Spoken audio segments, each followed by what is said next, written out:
Let's bring in Noura Day. She's live for us in the Jordanian capital, Amman. She's reporting on Israel from there because the Israeli government has banned Al Jazeera from reporting inside Israel and indeed inside the occupied West Bank. So, Noor, first of all, tell us about this latest hit that we've just seen in the past hour or so in Tel Aviv.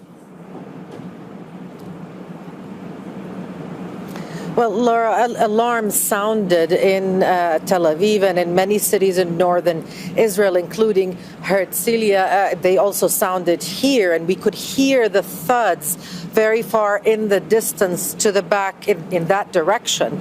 We now know that there were two direct impacts from those Iranian missiles, one in the Tel Aviv area and one in Herzliya. Now, some Israeli reporters are describing the missile strike in Herzliya as having targeted a sensitive site. Now, that is code for something of military significance or strategic significance. The military censor in Israel has updated and further constrained the limitations of media coverage on missile strikes on Israel. So we have very little information, but we could see those pictures, and there are some images of interceptions and fragments of that in northern Israel. But in the past few minutes, Laura, we have also heard from the Israeli military after having cleared citizens to leave shelters, announcing that they killed Iran's armed forces chief of staff. That is a big announcement, one sure to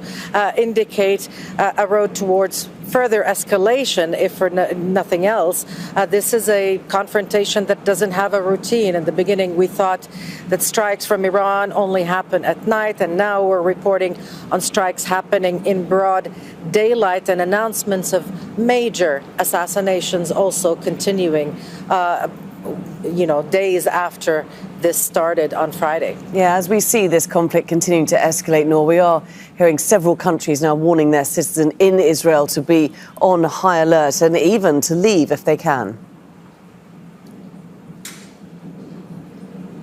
Yes, the Chinese embassy has advised its diplomats and citizens to leave Israel by land.